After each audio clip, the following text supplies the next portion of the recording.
हम आपसे बातचीत कर रहे थे भारतेंदु हरिश्चंद्र कृत भारत दुर्दशा नाटक के बारे में। मैंने आपको बतलाया था कि भारतेंदु हरिश्चंद्र एक श्रेष्ठ आधुनिक गद्यकार थे। आधुनिक काल में उनका जन्म हुआ था, 1850 में उनका जन्म हुआ था और इसीलिए आधुनिक काल की जो समय सीमा है वो 1850 ईस्वी मानी जाती है। यद्यपि संवत 1900 से आचार्य रामचंद्र शुक्ल ने उसका निर्धारण किया था और 1843 ईस्वी के हिसाब से वो निकल कर आता है, लेकिन लगभग समानांतर स्थिति को मानते हुए 1850 में आधुनिक युग की शुरुआत भारतेंदु के कारण ही मानी जाती है। और ये एक प्रसिद्ध सेठ अमीरचंद के परिवार में इनका जन्म हुआ था।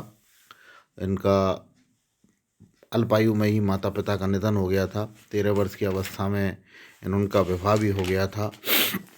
उसके बावजूद भी इन्होंने कुछ पढ़ाई अपनी जारी रखी और एक दुखद स्थिति ये रही भारतेंदु के साथ कि मात्र 34 वर्ष की अवस्था में ही उनका देहांत हो गया।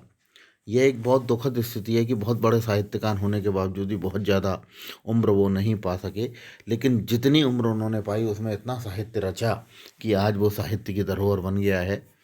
और इतने मैंने आपको बतलाया था कि लगभग उन्होंने 248 ग्रंथ लिखे, छोटे बड़े सभी प्रकार के नाटक, उपन्यास और स्रोत, धर्म संबंधी, ऐतिहासिक वगैरह सब तरह के नाटकों को उन्होंने इस तरह से विभाजित किया कि उन्होंने 248 ग्रंथ वगैरह लिखे थे। और अब हम चर्चा करेंगे कि भारतेंदु के प्रमुख जो नाट्य हैं, उनकी रचनाएं हैं, वो कौन कौन सी हैं, नाट्य रचनाएं कौन कौन सी हैं।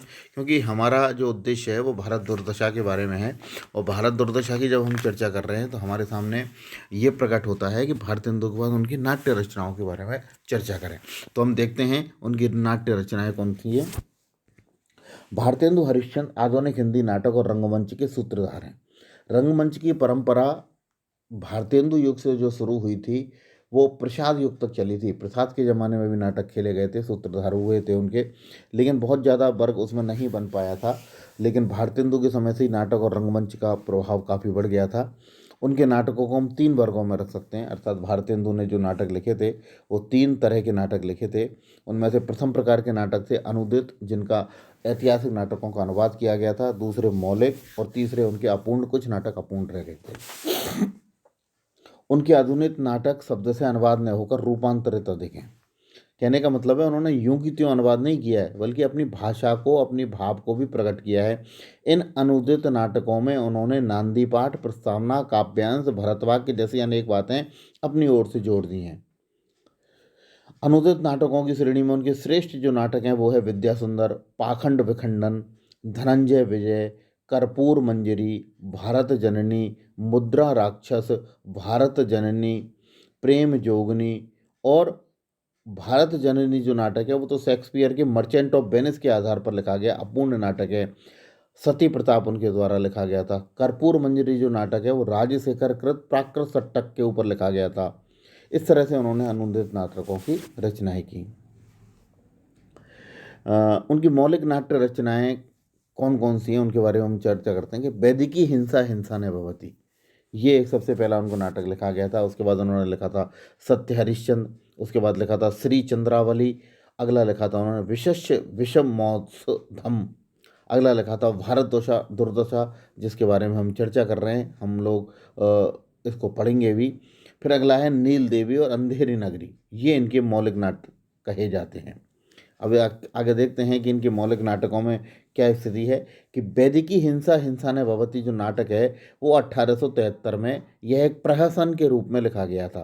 भारतेंदु ने हमारे समाज में व्याप्त पाखंडों का मजाक उड़ाया है और धार्मिक रूढ़ियों पर प्रहार किया है। ये वैदिकी हिंसा हिंसा ने भवती में स्पष्ट है। देखिए 1850 में उनका जन्म हुआ और 1873 में अर्थात 23 वर्ष की आयु में ही उन्होंने ये नाटक की रचना कर दी थी। श्री चंद्रावली जो 1876 में प्रकाशित हुआ था, ये एक नाटिका है। विशस्य विषमौसधम 1876 में प्रकाशित हुआ था। यह भी प्रकारांतर से सामाजिक रूढ़ियों पर प्रहार करने वाली एक रचना है। सत्य हरिश्चंद्र 1875 में ईस्वी में एक पौराणिक नाटक है जिसमें राजा हरिश्चंद्र की सत्यनिष्ठा का चित्रण है। इस नाटक का कथा भारतीय समाज में बहुत प्रचलित रही है कि सत्यव्रता हरिश्चंद्र ने अपनी पत्नी का भी बलिदान कर दिया था, बेटे का भी बलिदान कर दिया था, लेकिन सत्य से वो डिगे नहीं थे। और 1981 में एक प्रकाशित एक गीति नाटक है इनका, नील देवी, ये भी प्रकाशित हुआ था।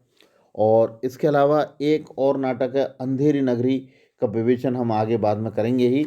लेकिन सबसे पहले जो महत्वपूर्ण स्थिति है वो ये है कि भारत दुर्दशा जो नाटक है वो 1880 में प्रकाशित हुआ था, अर्थात 30 वर्ष की आयु में भारतेंदु ने इस नाटक को प्रकाशन किया था। यह एक प्रहसन के रूप में है और इसका एक महत्वपूर्ण प्रहसन ये है कि वे पराधीन भारत की दुर्दशा का चित्रण करते हैं। भारतीय लोग उस समय जब अंग्रेजों के पराधीन थे, तो उस पराधीन स्थिति का चित्रण भारत दुर्दशा में मिलता है और इस दुर्दशा के लिए अंग्रेज राज को जिम्मेदार वो ठहराते हैं। ये तो थी भारतेंदु की रचनाओं के बारे में स्थिति। अब हम आगे चर्चा करेंगे भारत दुर्दशा के बारे में।